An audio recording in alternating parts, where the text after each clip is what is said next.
उसके बाद दूसरी उम्र आती है जिसमें आप जिनसी तौर पर एक्टिव हैं, शादीशुदा हैं और आपको पीरियड्स बंद हो गए हैं, तो सबसे पहली चीज़ जो आपके जहन में आनी चाहिए वो हमल है।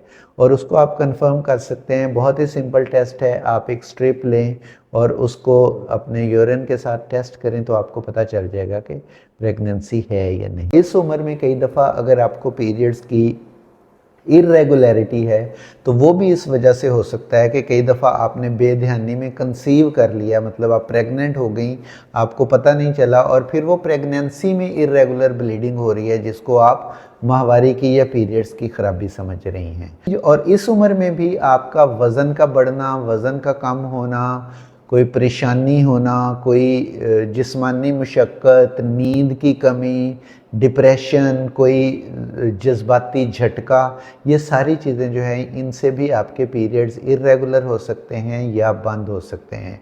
और वही उसूल है कि अगर आपका प्रेगनेंसी टेस्ट नेगेटिव है और 3 महीने से ज़्यादा गुजर गए हैं, पीरियड्स नहीं हुए, तो आपको डॉक्टर के पास ज़रूर जाना चाहिए। तीसरा अहम मरहला जो आपकी ख़वातीन की उम्र का जिसमें पीरियड्स के मसाइल होने के ज़्यादा चांसेस हैं, वो हैं जब आपकी उम्र 35 से 50 के दरमियान में होती है या 55 के दरमियान में होती है, क्योंकि ये वो टाइम है जब आपकी अंडेदानियों का फंक्शन कम होना शुरू होता है और आप उस उम्र की तरफ बढ़ रहे हैं जब आपकी माहवारी बंद हो जाएगी। तो इस दौरान पीरियड्स की इरेगुलरिटीज़ या पीरियड्स का बंद होना जो है वो पॉसिबल है। तो इसमें भी अगर आपको 3 महीने से ज़्यादा गुजर गए हैं, पीरियड्स नहीं आए, तो आपको डॉक्टर से रुजू करना चाहिए। और इस उम्र में भी आपको हमल को होने के इम्कान को जहन में रखना चाहिए, क्योंकि आपकी फर्टिलिटी कम हुई है, अभी ख़त्म नहीं हुई।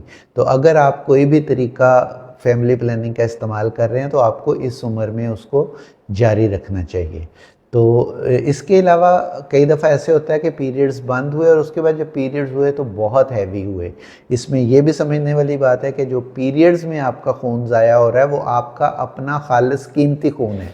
ये बात बिल्कुल गलत है कि वो कोई गंदा खून है जो आपके जिस्म से निकल रहा है। तो इसलिए अगर आपका खून ज़्यादा ज़ाया हो रहा है पीरियड्स में तो आपको इसके लिए भी डॉक्टर से ज़रूर मशवरा करना चाहिए, इससे पहले कि आप में खून की कमी हो। इस मौजू के मुतालिक अभी और बहुत कुछ है बताने वाला, लेकिन आज के लिए इतना काफ़ी है। और अगर आप समझते हैं कि इसमें मज़ीद आपके कोई सवालात हैं या इसके किसी और पहलू पे बात करनी चाहिए तो हमें बताएं ताकि हम उसको अगली वीडियो में शामिल करें। Thank you.